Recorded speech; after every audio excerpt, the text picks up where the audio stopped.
Hello and welcome. स्वागत है आप सभी का अनअकैडमी पर। क्या हाल है आप लोगों के। मध्य प्रदेश सामान्य ज्ञान की हमारी ये सीरीज चल रही है और इस सीरीज के अंतर्गत हमने काफ़ी सारे टॉपिक्स को कवर कर लिया है। क्या क्या हमने कवर किया है?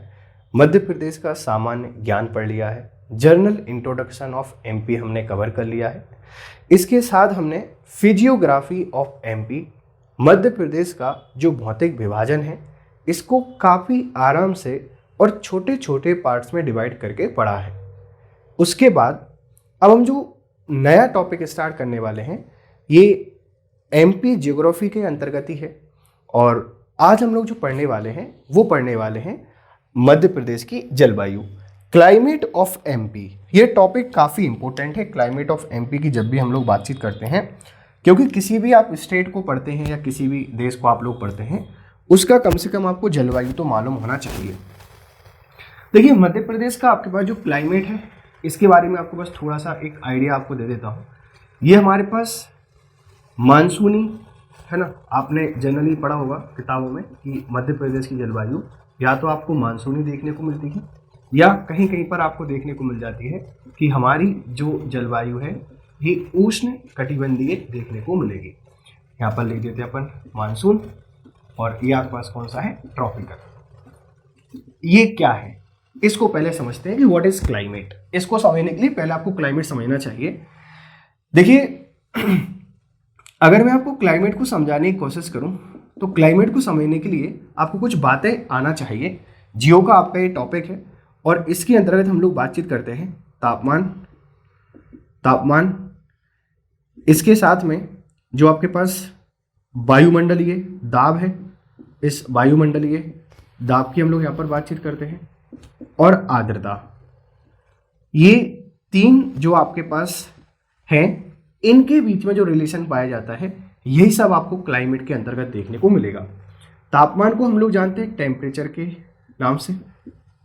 ये आपके पास एयर प्रेशर है और ये आपके पास क्या है, ह्यूमिडिटी है। सामान्यतः इन शब्दों से आप लोग परिचित होते हैं। अगर आप एस्पिरेंट हैं तो बहुत आसानी से आप इनको जानते हैं।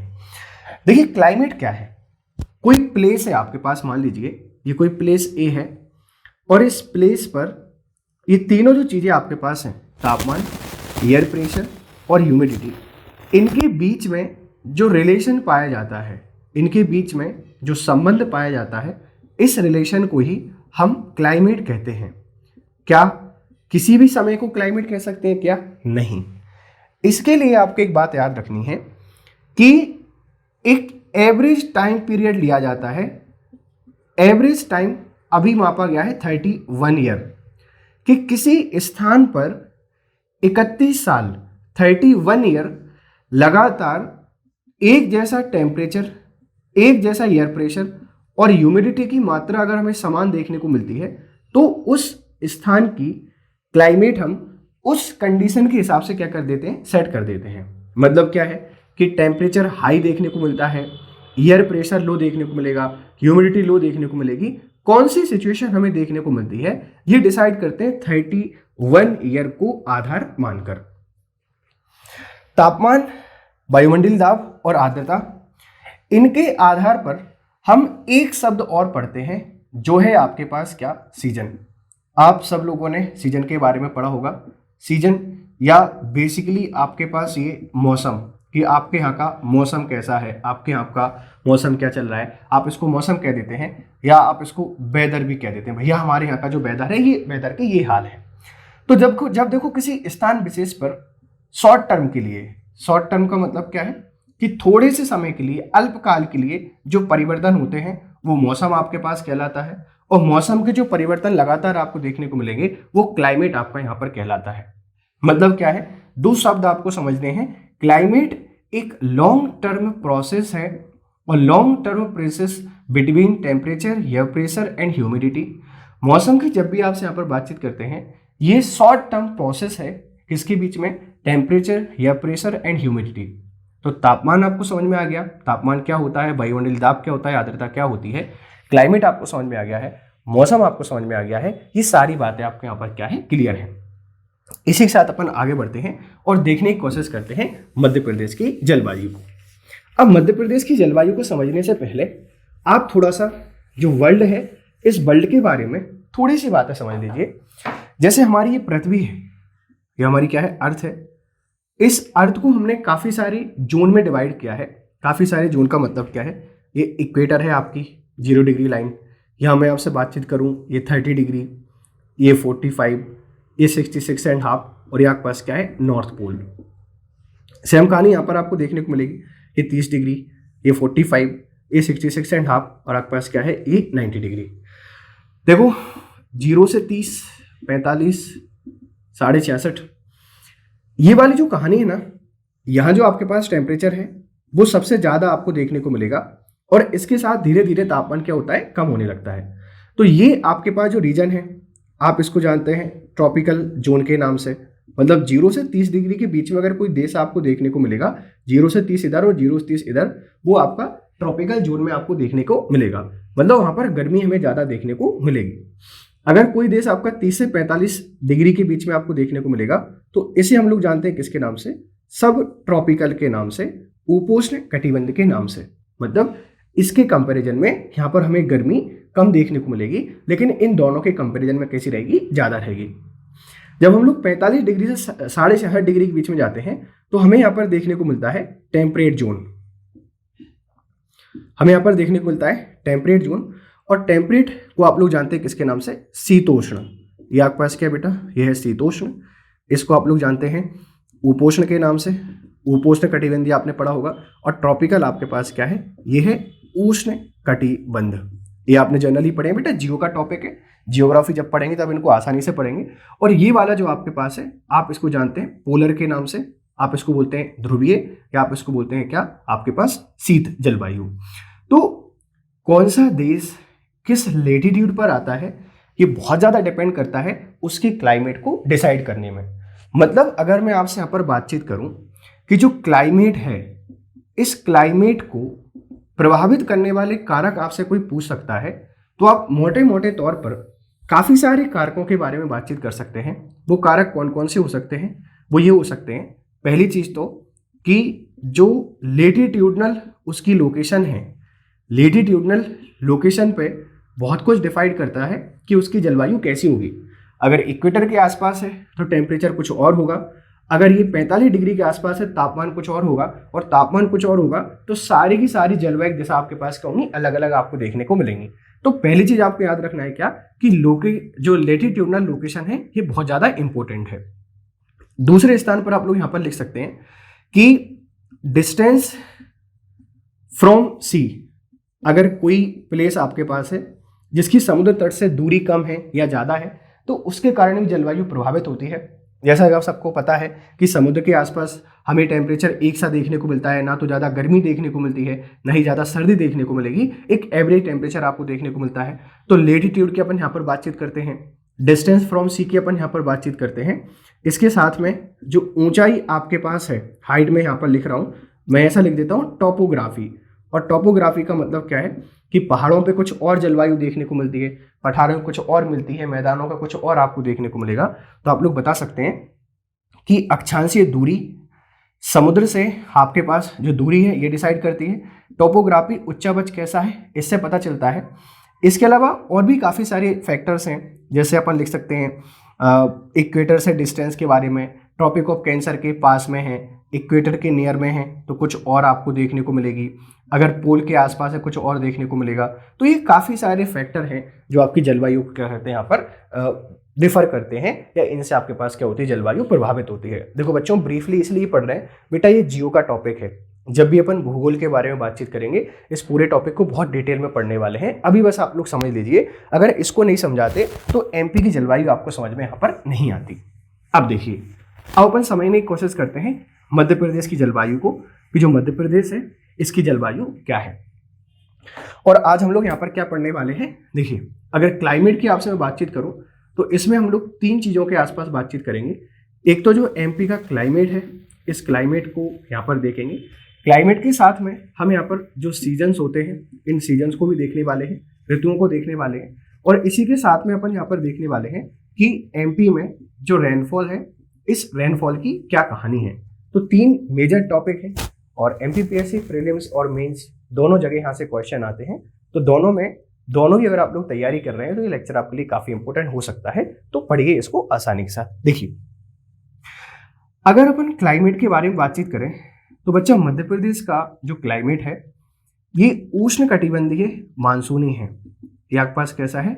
उष्ण कटिबंधीय मानसूनी जलवायु है मध्य प्रदेश की। ऐसा का ऐसा आपको लिखना है, क्योंकि बहुत सारे पब्लिकेशन हमारे क्या है, मध्य प्रदेश की जलवायु को लेकर उल्टी सीधी बातें करते हैं। ये ट्रॉपिकल और ये आपके पास क्या है? मानसून है। सर इतना जोर क्यों दे रहे हैं? देखो बेटा, एक बार एमपीपीएससी ने क्वेश्चन पूछा था कि मध्य प्रदेश की जलवायु कैसी है, उसने एक शब्द छिपा लिया था और दूसरा पूछा था। कोई दिक्कत नहीं है, आप लगा के आ सकते हैं। अगर दोनों साथ में दे रखे हैं तब आपको सिर्फ यही लगा के आना है, उष्णकटिबंधीय मानसूनी। सर उष्णकटिबंधीय है क्यों, कारण क्या है? तो आपने देखो ट्रॉपिक ऑफ कैंसर के बारे में तो पढ़ा है। ट्रॉपिक ऑफ कैंसर की जब भी अपन यहाँ पर बातचीत करते हैं, मतलब कर्क रेखा के बारे में तो आप लोग जानते ही जानते हैं। जो ट्रॉपिक ऑफ कैंसर है, कर्क रेखा है, ये मध्य प्रदेश के बिल्कुल बीचों बीच से गुजरती है। अगर ये मध्य प्रदेश के बीच से गुजरती है मतलब 14 हमारे जिले हैं जो कर्क रेखा पर अवस्थित हैं। अब कर्क रेखा पर आप सबको पता है कि जो 21 जून है, 21 जून को जो सूर्य है ये कैसा रहता है? लंबवत रहता है। अगर सूर्य लंबवत रहता है मतलब जो प्रकाश की मात्रा है ये ज़्यादा मिलती है, और प्रकाश की मात्रा ज़्यादा मिलने का मतलब क्या है? यहाँ पर गर्मी रहेगी। मतलब क्या है? जैसे अपना ये मध्य प्रदेश है, मान लीजिए ये एमपी हमारा है, और इस एमपी के बिल्कुल बीचों बीच से इस तरीके से क्या होती है? हमारी कर्क रेखा निकली हुई है। अब कर्क रेखा की उपस्थिति के कारण यहाँ का जो टेम्परेचर है ये काफ़ी ज़्यादा रहता है, तो पूरी गर्मी में ये गर्म रहता है, ट्रॉपिकल जोन में आता है। और ट्रॉपिकल जोन में आने के कारण हमने इसको क्या बोल दिया है? ये उष्णकटिबंधीय जलवायु है। सर मानसूनी कहने का मतलब क्या है?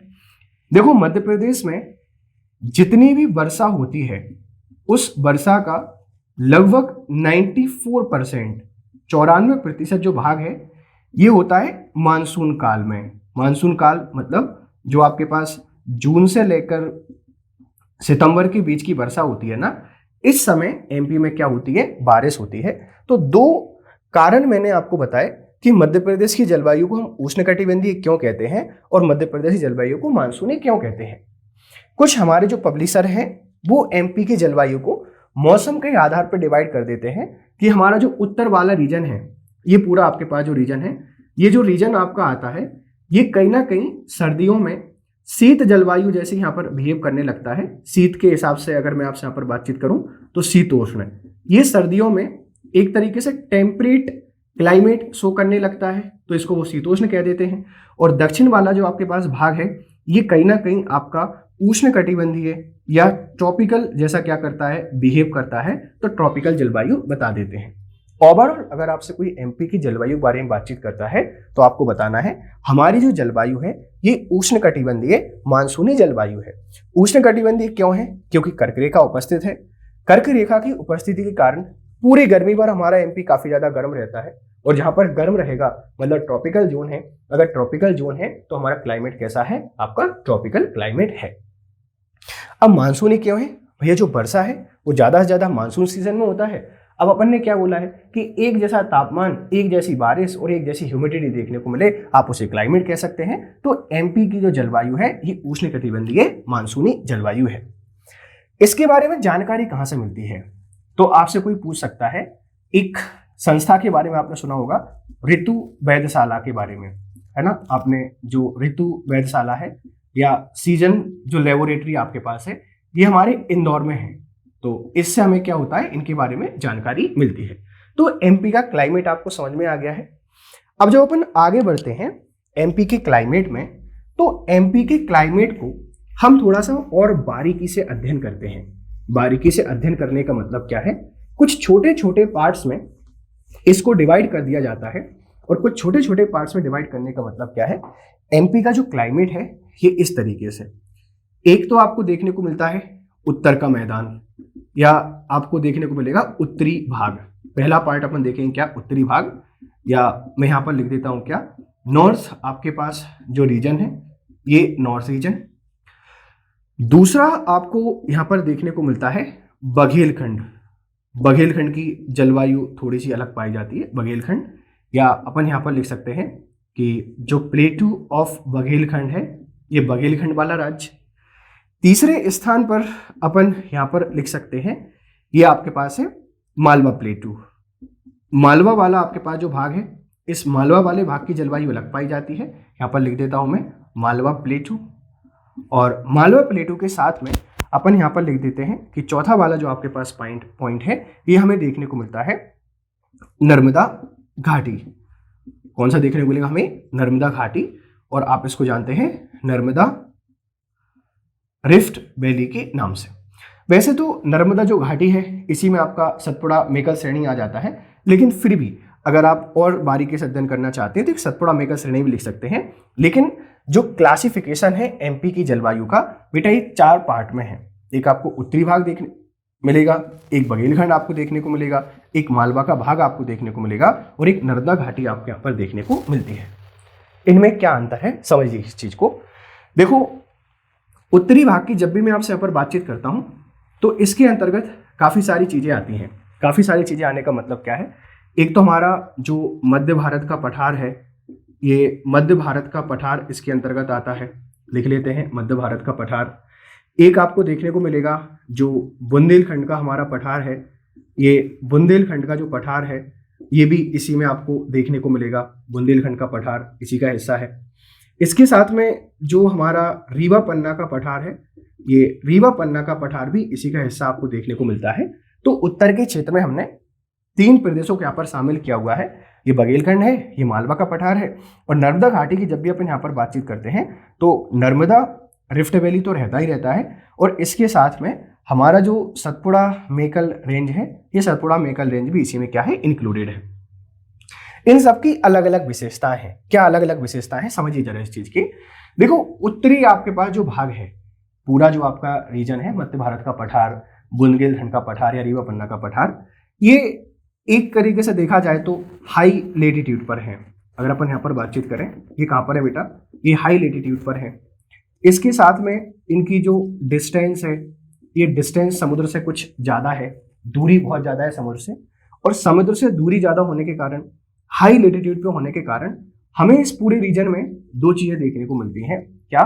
कि एक तो हमें यहाँ पर जो टेम्परेचर है, ये टेम्परेचर बहुत हाई देखने को मिलेगा, और रेनफॉल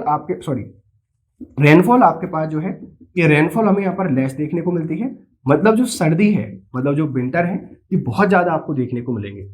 मतलब ये हमारे एक ऐसा क्षेत्र है जहां हमें क्या देखने को मिल रहा है, तापमान ज़्यादा देखने को मिलेगा, वर्षा बहुत कम देखने को मिलती है, और सर्दी बहुत ज़्यादा देखने को मिलेगी। तो आप लोग बता सकते हैं कि उत्तर वाला हमारा जो क्षेत्र है, ये किस जगह पर आता है। ये आपको देखने को मिलेगा यहाँ सर्दी में सर्दी ज़्यादा और गर्मी में गर्मी ज़्यादा। कारण क्या है बेटा? कारण ये है कि यहाँ पर हाई लेटीट्यूड पर है, ये उच्च अक्षांशों पर है, और समुद्र से दूरी है, ये भी क्या है बेटा आपके पास, काफी ज्यादा है। अगर मैं बघेलखंड के बारे में यहाँ पर बातचीत करूं तो बघेलखंड देखो इससे थोड़ा सा नीचे है। अभी मैप में आपको बताने की कोशिश करूंगा कौन सा कहां पर है, लेकिन बघेलखंड की थोड़ी सी कहानी अलग है। बघेलखंड की कहानी क्या अलग है कि यहाँ अगर मैं आपसे बातचीत करूं, गर्मी आपके पास जो है, ये गर्मी ये भी आपको साधारण देखने को मिलती है, और सर्दी की मैं आपसे यहाँ पर बातचीत करता हूँ, इस सर्दी भी आपको साधारण देखने को मिलती है। ना तो ज्यादा गर्मी है और ना ही ज्यादा आपको यहाँ पर क्या है, सर्दी देखने को मिलने वाली है। क्लियर है? अगर मालवा के पठार की हम लोग यहाँ पर बातचीत करते हैं तो मालवा का जो पठार है ये आता है सम जलवायु के अंतर्गत। आपसे कोई कह सकता है कि भैया सम जलवायु आपको कहाँ देखने को मिलेगी? बेटा देखो, ये वाली जो जलवायु है, आप इसको महाद्वीपीय जलवायु कह सकते हैं। आप इसको कह सकते हैं क्या, ये महाद्वीपीय जलवायु है, या आप इसको देशीय जलवायु कह सकते हैं, इस वाली जलवायु को। इसकी जब भी अपन यहाँ पर बातचीत करते हैं, ये सम जलवायु का क्षेत्र है।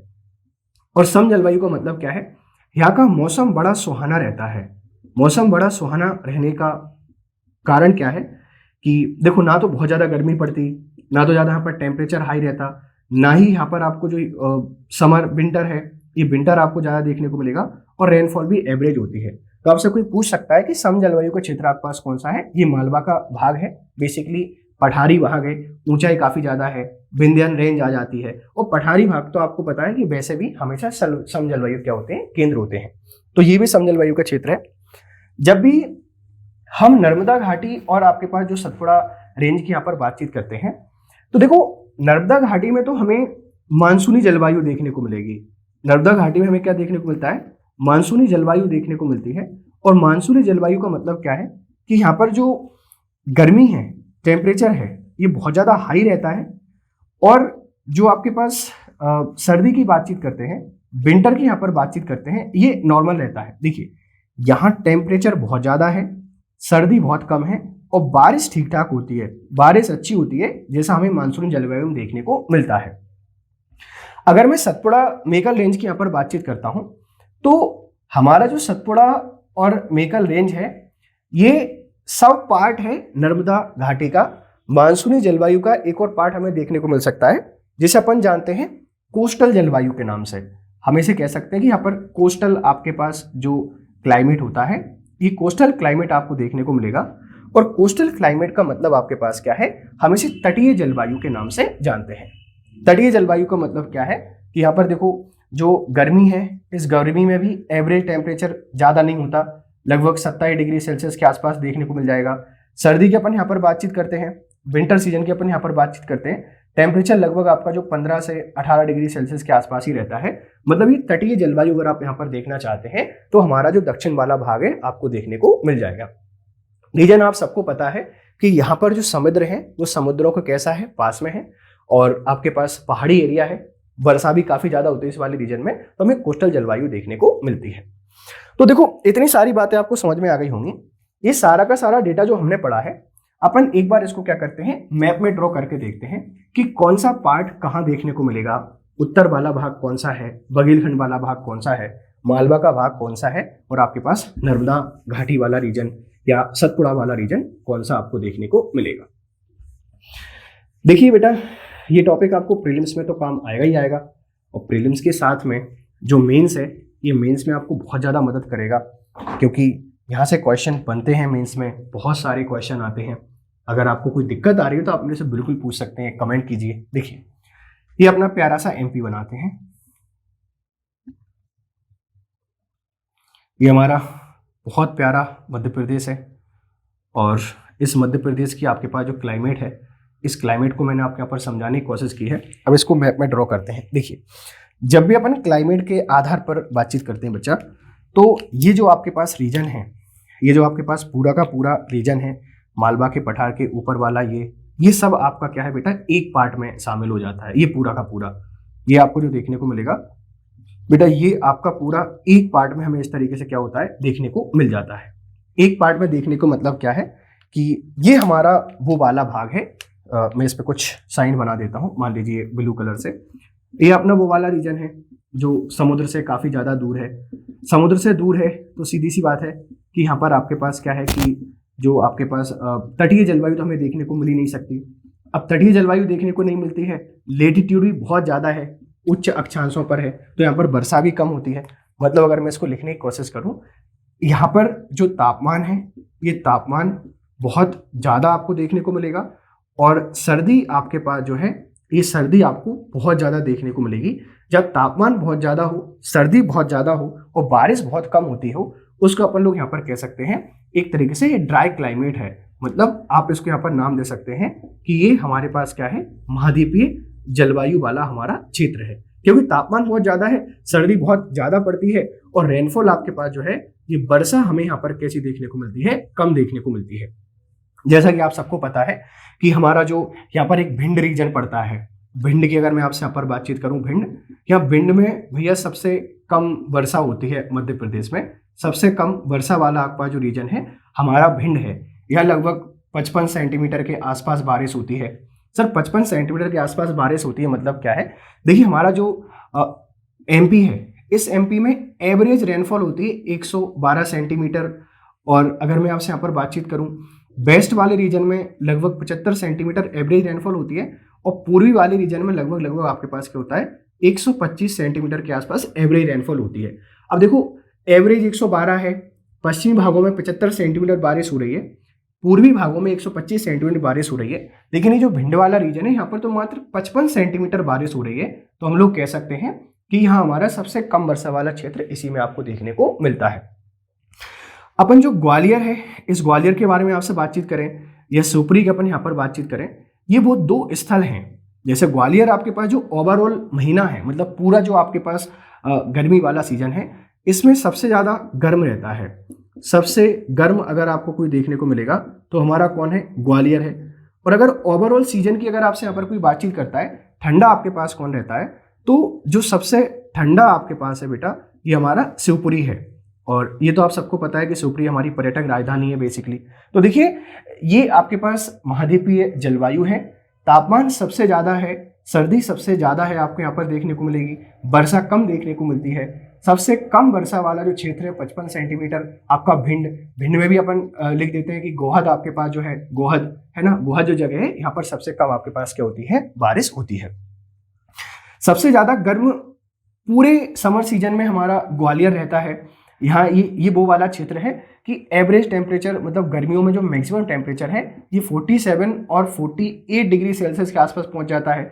मतलब इस वाले पूरे रीजन में एवरेज जो हमारा टेम्परेचर है ये लगभग 42 डिग्री सेल्सियस होता है। कंपैरिजन कीजिए, एमपी का एवरेज टेम्परेचर 21 डिग्री सेल्सियस है, 21 डिग्री हमारा औसत तापमान है। और यहाँ जो गर्मी आपके पास है, गर्मी में 42 डिग्री सेल्सियस के आसपास क्या होता है बेटा, तापमान पहुंच जाता है। तो सबसे ओवरऑल गर्म, बेटा ओवरऑल गर्म की बात कर रहे हैं। अब आपके मन में एक सवाल आ रहा होगा कि सर हम तो जब भी बात करते हैं कि मध्य प्रदेश का सबसे गर्म स्थान गंजबासौदा है, बेटा ये गंजबासौदा की जब भी अपन यहाँ पर बातचीत करते हैं, ये एक दिन विशेष का है, एक दिन विशेष का है। आजकल कुछ किताब वाले इसको बड़वानी बताने को लगे रहते हैं कि भैया बड़वानी में सबसे ज़्यादा तापमान मेजर किया गया है, और कुछ किताब वाले हमारे छतरपुर के बारे में क्या करते हैं, बातचीत करते हैं। लेकिन अभी सरकार ने ऐसा ऑफिशियल कुछ बताया नहीं है, हम गंजबासौदा को मानते आ रहे हैं। बेटा ये एक दिन का सबसे ज़्यादा तापमान है, एक दिन का जो सबसे ज़्यादा तापमान है या एक दिन का मैक्सिमम या हाईएस्ट जो टेम्परेचर है वो हमें देखने को मिला है कहाँ पर, गंजबासौदा में। और गंजबासौदा कहाँ पर है बेटा, आपका ये पड़ता है विदिशा जिले के अंतर्गत आपको देखने को मिलेगा। इससे कोई संबंध नहीं है, इधर नहीं आता वो, इसमें आपको देखने को मिलेगा। बस इसलिए बता दिया है, ये सारा पोर्शन अलग है, ये इसलिए बता दिया है ताकि आप इसमें कंफ्यूज ना हो कि सबसे गर्म हमारा कौन सा है, ग्वालियर है, और सबसे ठंडा हमारा क्या है, शिवपुरी है। अगर एक दिन के न्यूनतम तापमान की आपसे कोई यहाँ पर बातचीत करता है कि एक दिन का जो मिनिमम टेम्परेचर है, तो बेटा ये पचमढ़ी में है। अगर एक दिन का सबसे कम तापमान पूछा जाए तो पचमढ़ी में, एक दिन का सबसे ज्यादा तापमान गंजबासौदा, कुछ किताब वाले बड़वानी बताते हैं, कुछ छतरपुर बताते हैं। पेपर में इनमें से एक आध जिला आपको देखने को मिलेगा तो लगा दीजिएगा। अगर सर तीनों मिल जाते हैं तो क्या करते हैं बेटा, आपको गंजबासौदा लगाना है, या तो फिर अपना एमपीपीएससी क्या करता है, हमेशा की तरह इसको डिलीट कर ही देगा, ये आप लोग जानते हैं। अब उत्तर वाला रीजन आपको समझ में आ गया। फिर अपन यहाँ पर बातचीत की थी, हमारा जो दूसरा क्षेत्र है वो बघेलखंड वाला क्षेत्र है। और जो बघेलखंड है ये बिल्कुल आपका पूर्वी भाग है। अगर मैं इसको ऐसे समझाने की कोशिश करूं, बघेलखंड वाला जो क्षेत्र आपके पास है और हमारा जो मालवा वाला रीजन है, बघेलखंड वाला हमारा जो क्षेत्र है और हमारा जो मालवा वाला रीजन है पूरा का पूरा, ये लगभग एक जैसी जलवायु आपको यहाँ पर देखने को मिलती है। सर एक जैसी जलवायु देखने का मतलब क्या है कि ये देखो बेटा, आपका पूरा समजलवायु का क्षेत्र है। यहाँ अपन क्या लिखते हैं, ये समजलवायु है। और समजलवायु की जब भी मैं आपसे यहाँ पर बातचीत करता हूँ, ये स्वास्थ्यवर्धक जलवायु के तौर पर मानी जाती है। मतलब आपको यहाँ पर ज्यादा परेशान होना नहीं पड़ेगा। हालांकि आज के टाइम पर पर्यावरण प्रदूषण के कारण ये जलवायु थोड़ी सी बदलने लगी है, लेकिन 31 ईयर तक अपन वेट करेंगे। अगर ऐसे ही परिवर्तन आपको देखने को मिले तो अपन इसको क्या कर देंगे, चेंज कर देंगे। यहाँ पर जो तापमान है, ये तापमान बेटा आपको एवरेज देखने को मिलता है, कम देखने को मिलेगा, ठीक है। जो हमारे पास सर्दी है, ये सर्दी भी आपको एवरेज देखने को मिलती है और रेनफॉल भी एवरेज होती है। तो समजलवायु के क्षेत्र है और सेम कहानी इसके साथ है। अब देखो नर्मदा आपके पास जो रिफ्ट वैली है, ये वाला जो पोर्शन है नर्मदा रिफ्ट वैली वाला, ये बेसिकली मानसून क्लाइमेट को लेकर चलता है। और मानसून क्लाइमेट का मतलब क्या है कि जो टेम्परेचर है, ये टेम्परेचर बहुत हाई रहता है और आपके पास जो विंटर है, मतलब आपके पास जो सर्दी है, ये बहुत लो रहती है और रेनफॉल यहाँ पर ज़्यादा होता है, ठीक ठाक होता है। तो आपसे कोई पूछ सकता है कि मानसूनी जलवायु कहाँ पर देखने को मिलेगी, ये हमें देखने को मिलती है नर्मदा ब्रज घाटी में, या साउथ वाला जो रीजन आपके पास है सतपुड़ा मेकल श्रेणी वाला, इनमें आपको मानसूनी जलवायु देखने को मिल जाती है। लेकिन थोड़ा सा और अपन इसको जब स्पेसिफाई करते हैं, नीचे चले जाते हैं, तो हमारा जो सतपुड़ा और मेकल रेंज वाला रीजन है, ये नीचे वाला रीजन की जब भी आपसे यहाँ पर बातचीत करता हूँ, ये कहीं ना कहीं देखिए इधर समुद्र से इसकी स्थिति बहुत पास में है, समुद्र के पास आ जाता है, महाराष्ट्र के बिल्कुल नियर बाई है। तो यहाँ हमें जो कोस्टल क्लाइमेट है, इस कोस्टल क्लाइमेट के दर्शन होते हैं। यहाँ पर हमें तटीय जलवायु देखने को मिलेगी, और तटीय जलवायु का मतलब क्या है कि यहाँ जो टेम्परेचर है ये गर्मियों में भी लगभग 27-28 डिग्री सेल्सियस रहता है, और सर्दियों में भी बहुत कम नहीं होता। सर्दियों में भी अगर मैं आपसे यहाँ पर बातचीत करूँ विंटर में, तो लगभग ही 18 डिग्री सेल्सियस के आसपास रहता है। फिर आप इसको कैसे कोस्टल कह सकते हैं? देखो बेटा, कोस्टल कहने का मतलब क्या है, यहाँ जो ह्यूमिडिटी है हवा की, मैं आपसे यहाँ पर बातचीत करता हूँ, इस हवा में जो ह्यूमिडिटी है बेटा ये हमेशा बनी रहती है, नमी आपको क्या रहती है, हमेशा देखने को मिलती है। और इसी कारण हम लोग क्या कर सकते हैं कि दक्षिण वाला जो हमारा भाग है, इस दक्षिण वाले भाग को हम लोग कैसे बता सकते हैं, ये आपको देखने को मिलेगा कौन सा, कोस्टल जलवायु के तौर पर। तो देखिए, एक पार्ट की अपन बातचीत करें, दो पार्ट की बात करें, 3 और 4, वैसे तो 4 पार्ट है, बट अपन ने एक और सब पार्ट निकाल के इसको क्या कर दिया, 5 पार्ट में डिवाइड कर दिया। उत्तर वाले रीजन में ये काफी सारे क्षेत्र आते हैं। हमारा सम जलवायु का क्षेत्र है कौन सा, आसपास मालवा। सेम कहानी हमारी बघेलखंड की है। नर्मदा फरस घाटी और सतपुड़ा मेकल क्या करते हैं, थोड़ा सा अलग अलग क्या करते हैं, जलवायु प्रदर्शित करते हैं। देखिए, जलवायु पढ़ना क्यों जरूरी है? जलवायु पढ़ना बेटा देखो इसलिए जरूरी है क्योंकि अगर आप जलवायु को समझते हैं तो इस स्थान की इकोनॉमिक ज्योग्राफी को आप लोग आसानी से समझ सकते हैं। मतलब अगर आपसे कोई जलवायु की इंपॉर्टेंस पूछना चाहता है तो आप इस तरीके से बता सकते हैं कि कोई आपके पास जो स्थान विशेष है, अगर इस स्थान की इकोनॉमिक ज्योग्राफी मुझको यहाँ पर समझना है तो मुझे जलवायु आना चाहिए। अगर मुझे यहाँ पर जो सोइल है, इस सॉइल के बारे में समझना है, अगर आपके पास जो नेचुरल वेजिटेशन है, इस नेचुरल वेजिटेशन को मुझे समझना है, यहाँ की जो टॉपोग्राफी है, ये टॉपोग्राफी कैसी है, इसको समझने के लिए मुझे क्लाइमेट को पढ़ना चाहिए। ह्यूमन जो जियोग्राफी है, इस ह्यूमन जियोग्राफी को समझने के लिए मुझे क्लाइमेट को समझना चाहिए। सर कैसे? देखिए, अगर मैं आपसे यहाँ पर बातचीत करता हूँ कि तापमान कम है, वर्षा कम है, तो सीधी सी बात है कि ऐसी फसलों की अपन क्या कर रहे होंगे, खेती कर रहे होंगे जिनको कम बारिश की आवश्यकता पड़ती है और कम तापमान में क्या होती है, वो पक जाती हो। अगर मैं आपसे यहाँ पर बातचीत करता हूँ कि भैया आपके पास जो सॉइल है, अगर मुझे ज़्यादा तापमान देखने को मिलेगा तो मोस्ट प्रोबेबली हमें यहाँ पर ब्लैक सॉइल के आसपास देखने को मिल जा सकती है, या रेड येलो सॉइल देखने को मिलेगी। मतलब कहीं ना कहीं अगर आप नेचुरल वेजिटेशन को समझना चाहते हैं, सॉइल को समझना चाहते हैं, टोपोग्राफी को समझना चाहते हैं, ह्यूमन ज्योग्राफी को समझना चाहते हैं, तो आपको क्लाइमेट तो कम से कम अच्छे तरीके से आना चाहिए। क्लाइमेट को प्रभावित करने वाले कारक कौन कौन से हैं आपको मैंने बता दिया है। टेम्परेचर प्रभावित करता है, रेनफॉल बहुत ज़्यादा प्रभावित करती है, कम रेनफॉल होती है, ज़्यादा रेनफॉल होती है, मीडियम रेनफॉल होती है। टोपोग्राफी बहुत प्रभावित करता है, पहाड़ों पे अलग पाई जाती है, पठारों की अलग कहानी है, मैदानों की अलग कहानी है, ठीक है। इसके अलावा यहाँ जो आपके पास हवाओं का मूवमेंट है, हवाओं का मूवमेंट, समुद्र से दूरी, अगर समुद्र के पास में है तो नमी हमेशा आपको देखने को मिलेगी, एक अलग आपको क्लाइमेट देखने को मिलेगा, कोस्टल क्लाइमेट देखने को मिलेगा। पोल से के अगर पास में है तो क्लाइमेट इफेक्ट होगी, ठंडी जलवायु आपको देखने को मिलेगी। तो ऐसे काफ़ी सारे फैक्टर हैं जो क्या करते हैं, आपकी जलवायु को प्रभावित करते हैं। जब भी अपन बातचीत करते हैं मध्य प्रदेश की जलवायु के बारे में, देखो मध्य प्रदेश की जलवायु बेटा आपके पास ट्रॉपिकल और मानसूनी है। बेटा इसको याद रखना अच्छे तरीके से। जैसा कि मैंने आपसे बोला था कि हम इस लेक्चर में जलवायु के साथ में जो सीजन है इनके बारे में बातचीत करेंगे, और अपने पास जो रेनफॉल है इसके बारे में क्या करेंगे, बातचीत करेंगे। बट मुझे लगता है कि क्लाइमेट आपके पास क्या है, इतना सफिशिएंट है, आपने क्लाइमेट को बहुत अच्छे से पढ़ लिया है, आप इसको अच्छे से पढ़िए। नेक्स्ट आपका जो लेक्चर रहेगा उस नेक्स्ट लेक्चर में अपन बातचीत करेंगे कि भैया यहाँ पर जो ऋतुएं हैं उनकी क्या अवधि होती है, और वर्षा के पैटर्न को समझने की कोशिश करेंगे, मध्य प्रदेश में कैसे क्या बारिश होती है। Thank you very much for discussion. Have a nice time, good day. अच्छे से पढ़िए, मस्त रहिए, खुश रहिए और आबाद रहिए। बहुत अच्छे से पढ़ना चाहते हैं तो ज्वाइन करें Unacademy plus. Thank you very much for discussion. Have a nice time, good day.